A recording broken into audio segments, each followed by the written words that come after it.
আমাদের এত সব কথার মাঝেই আন্টি আর জমেলা খালা নাস্তা নিয়ে আসেন। নাস্তার প্লেট আমার দিকে বাড়িয়ে দিয়ে শারিদকে কাছে নেয় আন্টি, তারপর বলে, এবার কিন্তু সহজে ছাড়ছি না তোমাকে, আমাদের এখানে অনেক দিন থাকতে হবে। আমি বললাম ঠিক আছে আন্টি, থাকবো। আন্টি আর জমেলা খালার সঙ্গে গল্প করতে লাগলাম। কয়েক ঘন্টা আগে যে ঘটনা ঘটে গেছে সবকিছু যেন নিমিষেই ভুলে গেলাম। অন্যদিকে রুহি অভিমান করে বসে আছে, কথা বলছে না আমার সাথে। আমি কিছুই বললাম না, কারণ আমি জানি একটু পর ও নিজেই এসে কথা বলবে। আর সেটাই হলো, রুহি আমার সঙ্গে অভিমান করে থাকতে পারে না। রুহির সঙ্গে গিয়ে ছেলেকে ফ্রেশ করিয়ে নিজেও ফ্রেশ হয়ে নিলাম। একটু পরে আঙ্কেল মানে রুহির বাবা বাসায় আসেন। তার সঙ্গে কিছুক্ষণ কথা বলে সকলে একসঙ্গে ডিনার করে নিলাম। আন্টি আমার পছন্দের সব খাবার রান্না করেছে, তৃপ্তি করে খেলাম। আন্টির হাতের রান্না বরাবরই অনেক সুস্বাদু। এখানে সবার সঙ্গে মিশে গেছে শারিদ। এতদিনের যে ভালোবাসা নিজের পরিবারের কারো কাছ থেকে পায়নি, এখানে সে একদিনই সেটা পাচ্ছে। ওই বাড়িতে সকল রান্না নিজের হাতে করলেও ছেলেটাকে কখনো ভালো মন্দ খাওয়াতে পারিনি। সবাই খাওয়া দাওয়া শেষ করে যা থাকতো সেগুলোই আমাকে আর ছেলেকে খেতে হতো। সেদিন রাতে খাওয়া দাওয়া শেষ করে শুয়ে পড়লাম। নিদ্রায় বিভোর আমি। হঠাৎ ঘুম ভেঙে যায়। রাতের বেলা ধরফর করে বিছানা থেকে বসলাম। ঘড়ির দিকে তাকিয়ে দেখলাম 1টা 22 বাজে। প্রচন্ড পানির পিপাসাও পেয়েছে।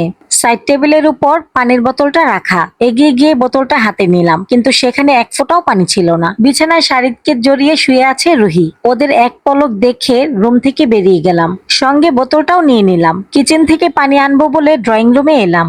হালকা ড্রিম লাইটের আলোয় চারদিক স্পষ্ট বোঝা যাচ্ছে। ড্রয়িং রুম দিয়ে যাওয়ার সময় হঠাৎ কিচেনে জ্বলতে থাকা বাতিটা নিভে গেল। আটকে উঠলাম আমি। এত রাতে কিচেনে কে থাকতে পারে? ভয়ে ভয়ে কিচেনের দিকে এগোতে লাগলাম। কিচেনের কাছে আসতেই আচমকা একটা ছায়া আমার সামনে এসে দাঁড়ায়। চিৎকার দিতে যাব, এই সময় একটা পুরুষ হাত আমার মুখ চেপে ধরলো। ভয়ে আমার প্রাণ যায় যায় অবস্থা। আমি ওম ওম করে ছটফট করতে থাকি ছাড়া পাওয়ার জন্য। পুরুষটা আমার ওম শব্দ করাতে বিরক্ত হলো বোধহয়। আমাকে ধমক দিয়ে বলল, এই হুম করা বন্ধ করো। এরপর সে তার পকেট থেকে একটা ফোন বের করে ফ্ল্যাশ লাইট অন করে আমার মুখে ধরলো। আচমকা চোখে আলো পড়ায় চোখ মুখ খিচে বন্ধ করে নিলাম। এতে পুরুষটি আবার আমাকে ধমক দিয়ে বলল, চোখ খোলো ইডিয়েট। আমি এরপর তড়িঘড়ি করে চোখটা খুললাম। সামনে পুরুষটাকে দেখে 440 ভোল্টের একটা ঝটকা খেলাম। আমার সামনে আর কেউ নয়, রুহির একমাত্র ভাই রাদিল দাঁড়িয়ে আছে। ভ্রু কুঁচকে তাকিয়ে আছে। ফ্ল্যাশ লাইটের আলোতে তার মুখটা স্পষ্ট বোঝা যাচ্ছে। সে বলল, কথা বলছো না কেন ইডিয়েট? আমি কেঁপে উঠলাম। আমি চোখ দিয়েই ইশারায় বোঝাতে লাগলাম আমার মুখ চেপে ধরা হাতটা সরাতে। উনি আমার দিকে ভ্রু কুঁচকে তাকিয়ে আছেন, মূলত বোঝার চেষ্টা করছেন আমি কি বোঝাতে চাইছি। আমার ইশারা বুঝতে পেয়ে আমার মুখ থেকে ওনার হাতটা সরিয়ে নিলেন। এতক্ষণে যেন প্রাণটা ফিরে পেলাম। বড় বড় শ্বাস নিতে লাগলাম। এত রাতে এখানে কি করছো? আমি কোনো রকমে বললাম, পানি খেতে এসেছি। রুহি পানি নিয়ে যায়নি। রুমে গল্প করতে করতে কখন যে ঘুমিয়ে গিয়েছি বুঝতেই পারিনি, তাই পানি নিতে মনে ছিল না। নেক্সট টাইম থেকে রুমে একটা পানির বোতল রাখবে, বুঝছো? জি ভাইয়া, বুঝেছি। আর হ্যাঁ, রাতের বেলা ভূতের মতো এভাবে ঘোরাফেরা করবে না। কথাটা বলে আর এক মুহূর্ত দাঁড়িয়ে না থেকে চলে গেলেন উনি। আমি বোকার মতোই দাঁড়িয়ে রইলাম। মানে কি এটার? এভাবেই চলে গেল। এতদিন পরে তাদের বাসায় আসলাম, কেমন আছো জিজ্ঞাসাও করলো না, উল্টো আমাকে জিজ্ঞেস করার সময়টুকুও দিল না। তাদের বাসায় অতিথি হয়ে এসেছি, ন্যূনতম সম্মানটুকুও দিল না আমাকে। আমাকে দেখে খুশি হয়নি নাকি? উনার এরকম আচরণে কিছুটা অপমান বোধ হলো। বিশেষ করে উনার শেষ কথাটা অপমান বোধটাকে বেশি ক্ষণস্থায়ী করলো। না, উনি বরাবরই স্বল্পভাষী, সবসময় মুখটা গম্ভীর করেই রাখেন। ফ্রিজ থেকে পানির বোতল বের করে ঢকঢক করে কতটুকু পানি খেয়ে নিলাম। হাতে থাকা বোতলটাকে পানি ভরে ফ্রিজে রেখে আগে থেকে ভরে রাখা কতগুলো বোতল থেকে একটা বোতল নিয়ে রুমে চলে গেলাম। দরজাটা আটকে শুয়ে পড়লাম। কিছুতেই যেন ঘুম আসছে না।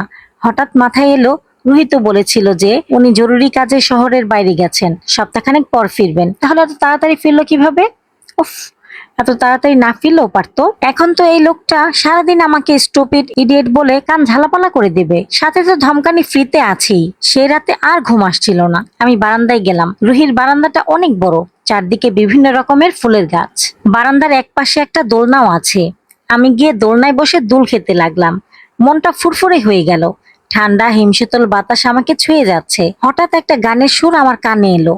আমি জানি এটা উনি ছাড়া আর কেউ না। হঠাৎ পুরনো স্মৃতিগুলো মনে পড়ে গেল। আগে এই দোলনায় বসে আমি আর রুহি কতবার ওনার কণ্ঠে গান শুনেছি। ওনার গানের গলা অনেক ভালো। যদি উনি সিঙ্গার হতেন তাহলে অনেক ফ্যান ফলোয়ার থাকতো ওনার। দোলনায় গা এলিয়ে দিয়ে চোখ বন্ধ করে নিলাম। কানে ভেসে আসছে গানের সুর। পরের দিন সকাল সকাল রুহিকে নিয়ে বেরিয়ে পড়লাম বাসা খোঁজার জন্য। অবশ্য ওকে নিতে চাইনি, কিন্তু ও তো নাসুর বান্দা, যাবে মানে যাবেই। তাই ওকে নিয়েই বেরিয়ে পড়লাম। শারিদকে আন্টির কাছে রেখে এসেছি। সারাদিন অনেক ঘুরেও ভালো কোনো বাসা পেলাম না। হতাশ হয়ে আবার রুহিদের বাসায় চলে আসলাম। রুমে গিয়ে ফ্রেশ হয়ে আসার জন্য বলল আন্টি। কথা মতো আমি আর রুহি ফ্রেশ হয়ে ড্রয়িং রুমে এসে বসলাম। কোথা থেকে শাড়ির দৌড়ে এসে আমার কোলেও বসলো। মা মা তুমি সারাদিন কোথায় ছিলে? আমি বললাম, বাবা আমার একটা কাজে গিয়েছিলাম, পরের বার আমাকে একা রেখে যাবে না, তোমাকে ছাড়া আমার থাকতে ভালো লাগে না। আচ্ছা ঠিক আছে সোনা, তোমাকে রেখে একা কোথাও যাব না, প্রমিস। এই বলে ছেলের মাথায় হাত বুলিয়ে দিতে লাগলাম। শারিদ রাদিল ভাইয়ার সাথে খেলতে ব্যস্ত। গল্প করতে করতে কখন যে সন্ধ্যা করিয়ে রাত হয়ে গেল বুঝতেই পারিনি। আন্টি আর জমেলা খালা উঠে গেল রাতের রান্নার জন্য। একটু পর রাদিল ভাইয়া চলে এসেছে ড্রয়িং রুমে। আমাদের একবার দেখে নিজের রুমে চলে যায়। একটা জরুরি ফোন আসায় রুমে চলে গেল। রুহির রুমে তখন একা আমি ছিলাম। টিভির রিমোট নিয়ে টিভি দেখতে লাগলাম। একটু পর আন্টি একটা কফির মগ নিয়ে এসে বলল, এটা একটু রাদিলের রুমে দিয়ে আসবে, আমি চুলায় তরকারি বসিয়ে এসেছি। জমেলা খালা অন্য কাজে ব্যস্ত। বললাম, আন্টি আমি দিয়ে আসছি। যদিও আমার ইচ্ছা ছিল না, কিন্তু আন্টিকে তো আর মানা করতে পারি না। তাই কফির মগটা নিয়ে চলে গেলাম রাদিল ভাইয়ার রুমে। রাদিল ভাইয়ার রুমে দুবার নক করলাম, ভেতর থেকে কোনো আওয়াজ আসলো না। রুমের দরজাটা খোলাই ছিল। ধীরে ধীরে দরজাটা একটু খুলে উকি দিলাম। রুমটা সম্পূর্ণ ফাঁকা।